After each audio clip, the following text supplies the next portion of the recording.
ஒரு வீட்டுக்கு ஒருவருக்கு வேலை. அப்புறம் வேலையை கொடுத்துட்டா வாஷிங் மிஷின் எதுக்கு கொடுக்கணும்?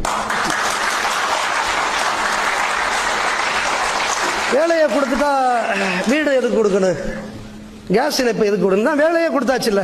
இப்ப இந்த முரணை பாருங்களே, இந்த முரணை நீங்க பார்க்கணும். ஒருவருக்கு ஒரு வேலைன்னு கொடுத்துட்டா முடிஞ்சு போச்சு பிரச்சனை. அதைத்தானே நம்ம எதிர்பார்க்கிறோம். எங்களுடைய இளைஞர்கள் இன்றைக்கு வேலை வாய்ப்பு அலுவலகங்களிலே எம்முடைய இளைஞர்களுக்காக நாங்கள் உண்மையிலேயே பறிவு கொள்கிறோம்.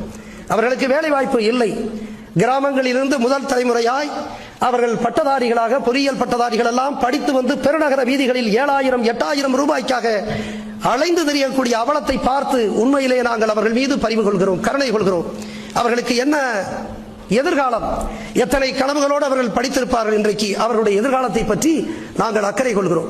எனவே இன்றைக்கு தன்னுடைய அந்த தேர்தல் அறிக்கையிலே ஒவ்வொரு வீட்டிலும் ஒருவருக்கு வேலை கொடுக்கிறோம் என்று சொன்னால் அதற்கு பிறகு இலவசங்கள் எதற்கு?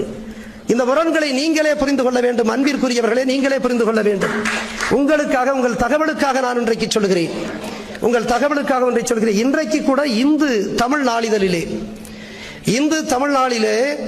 இந்த அரசியல் கட்சிகளினுடைய இந்த இலவச சலுகைகளால் எப்படி தமிழகம் நிதிச்சுமையை சந்திக்கிற கட்டுரை இன்றைக்கு வந்திருக்கிறது. அதிலே நம்முடைய தமிழகத்தினுடைய நிதிச்சுமை கடன் 5.7 லட்சம் கோடி என்று இருக்கிறது. ஒவ்வொருவருடைய தலையிலும் நம்மையே கேட்காமல் 60,000 ரூபாய் கடனாளியாக ஆக்கியிருக்கிறார்கள். பிறந்த குழந்தைக்கு 60,000 ரூபாய் கடன். ஆக தமிழகத்தினுடைய அந்த நிதிச்சுமை, கடன் சுமை 5.7 லட்சம் கோடி. இது எப்படி? இலவசங்கள்.